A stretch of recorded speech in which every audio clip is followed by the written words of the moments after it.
Oi, gente, boa tarde. Hoje são 3 de abril de 2020 e eu estou vindo aqui para falar com você sobre a medida provisória 936 que foi publicada na noite do dia 1º de abril de 2020. Ela é uma medida emergencial para manutenção do emprego e ela visa, acima de tudo, evitar as demissões em massa que podem ocorrer em virtude dessa crise que nós estamos vivendo, né?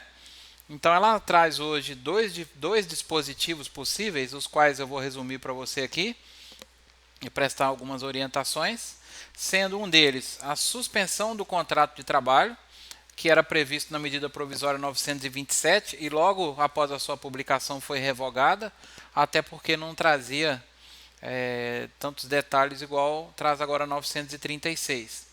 Então, na suspensão do contrato de trabalho, o período de duração dela pode ser de 60 dias ou 30 dias e mais 30 dias. E nesse período, a empresa não remunera o colaborador, mas ele recebe um benefício emergencial do governo federal. É importante nós ressaltarmos aqui que esse benefício emergencial não corresponde ao valor integral do salário do seu colaborador. Ele segue para efeito de cálculo as mesmas regras do seguro-desemprego. Vou explicar. Para quem recebe uma remuneração de até R$ 1.599,61, ele terá direito de 80% desse valor, aliás, 80% da média salarial dele na empresa, a título de benefício emergencial. Para quem recebe entre R$ 1.599,62 até R$ 2.666,29, ele terá um valor base de R$ 1.279,69, mais a metade do que exceder R$ 1.599,61. Vou exemplificar com números. Imagina que um colaborador receba o salário de R$ 2.000. Então ele vai ter um benefício emergencial de R$ 1.279,69, mais metade da diferença entre R$ 1.599,61 e os R$ 2.000, que é o salário dele. Ou seja, a diferença entre esses dois patamares é de R$ 400,38. A metade vai dar R$ 200,19. Nesse caso, ele recebe um total de R$ 1.479,88 durante esses 60 dias. Para aqueles colaboradores que recebem acima de R$ 2.700, ele tem um valor invariável de R$ 1.813,03. Se ele recebe R$ 3.000 por mês, 4, 5 e daí por diante, daí para cima, ele vai ter R$ 1.813,03. Obviamente que nesse período, como a empresa não vai estar remunerando o seu empregado, não haverá base de cálculo para retenções de encargos ou mesmo o recolhimento do FGTS. Esse período, gente, ele é uma pausa no contrato de trabalho, ele é uma suspensão. E quando esse contrato de trabalho ele é restabelecido, ele continua a partir dali com as contagens, tá? Nós ainda não sabemos se para férias, se ele vai interromper a contagem de férias, né, para efeito de concessão de férias. Vamos aguardar novas regulamentações e aí tudo que tiver de novidade nós nos atualizamos e repassamos aqui para vocês. Vamos para outra hipótese, que é a redução da jornada. Essa redução de jornada pode ocorrer por até 90 dias e nós temos 3 faixas de redução: 25%, 50% e 70%. Importantíssimo, essa redução de jornada deverá ser realizada através de acordo individual entre empregador e empregado. Deverá ser assinado por ambos.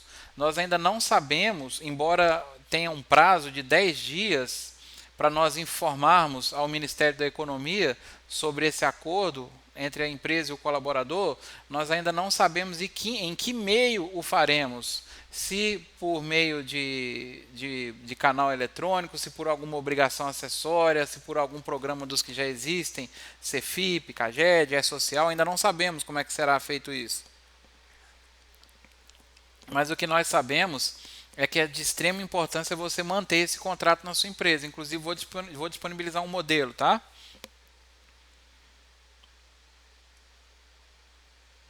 Usando o mesmo exemplo desse colaborador que recebe 2.000, imagina que ele teve uma redução na sua jornada de 50%. Então, o seu salário também será reduzido em 50%. Os outros 50% serão pagos a título de benefício emergencial, na mesma proporção que ele receberia os 100%, né, se assim fosse o caso. Ou seja, como ele vai ter uma redução de 70%, ele receberá algo em torno de R$ 740 a título de benefício emergencial, e os outros R$ 1.000 ele receberá normalmente pela empresa. Ocasiões que proporcionam o fim do acordo: a cessação do prazo, a cessação do estado de calamidade pública, essa já cessa automaticamente o efeito das medidas provisórias vigentes, o descumprimento do acordo. Imagine que você reduz a jornada do seu colaborador, ele está recebendo ali o benefício emergencial, mas está trabalhando normalmente para a sua empresa. Isso aí é uma fraude. Os agentes fiscalizadores tratarão como fraude. Eu já conversei, já busquei essa informação e a fiscalização estará atuante nesse sentido. Então, tenhamos a consciência plena de que é um benefício usado para manter as relações de emprego, não é para ninguém se beneficiar além disso, né? Mas não cabe a mim aqui agora falar de aspectos morais, porque o meu intuito aqui é resumir a medida provisória 936. Isso é mais um conselho mesmo. Os trabalhadores em contrato de trabalho intermitente, aquele que você tem registrado no seu quadro de funcionários, mas você o convoca esporadicamente para cobrir uma folga ou em períodos de maior demanda. Certamente que com o fechamento da sua empresa, temporário, ou mesmo que parcial, esse colaborador também, muito provável que não seja convocado a trabalhar. Mas ele não se enquadra em nenhuma das duas situações acima, nem de suspensão e nem de redução parcial da jornada. Ele vai se enquadrar naquele cenário dos trabalhadores autônomos. E aí ele terá um benefício de R$ 600 durante 3 meses. É importante que ele procure ali o seu CAD, né, o seu cadastro único, nos meios eletrônicos. Aí uma dúvida de algumas empresas que vem perguntando: essa empresa concedeu férias a partir do dia 1º de abril, seguindo os moldes ali da medida provisória 927, e agora com a possibilidade de suspensão do contrato de trabalho, muitas vezes ele quer substituir as férias pela suspensão do contrato. Olha, não há previsão legal para você suspender férias do colaborador que esteja em gozo das mesmas. Não havia antes, continua não havendo com a medida provisória 927, tá? Pode ser que isso seja regulamentado em breve, que instituam aí a possibilidade de você convocar o trabalhador que está de férias e suspender o contrato de modo que ele fique aí recebendo esse auxílio emergencial, mas até o presente momento não tem essa previsão legal e a empresa não pode tomar essa decisão unilateralmente. Caso ainda assim queira fazer, caso queira o que não está previsto legalmente, faça com respaldo jurídico e de forma bilateral, ou seja, chame o seu colaborador, exponha a situação e tente fazer um acordo por escrito com a concordância dele. Mas, lembrando, vou ser repetitivo agora, não existe previsão legal para esse tipo de acordo, tá? Mas se ainda assim você quiser fazer, pelo menos faça com o mínimo de respaldo jurídico, porque certamente lá na frente você será prejudicado, mesmo que você ainda não tenha quitado as férias que serão pagas agora no 5º dia útil do mês de maio, tá bom? Então, esse é o meu resumo com os principais aspectos, tá? E tomei a liberdade de prestar algumas orientações e aconselhamentos aqui.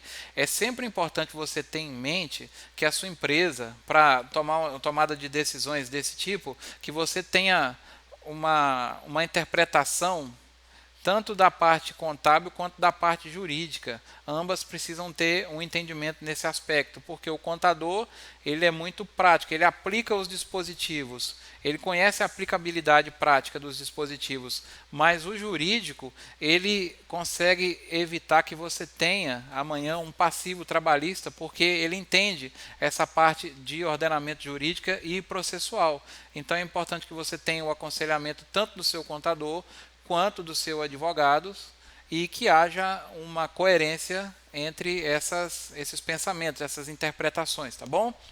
Mas eu peço licença e desejo a todos um excelente final de semana e que todos consigam se sobressair da melhor forma aí dessa crise que estamos enfrentando. Forte abraço.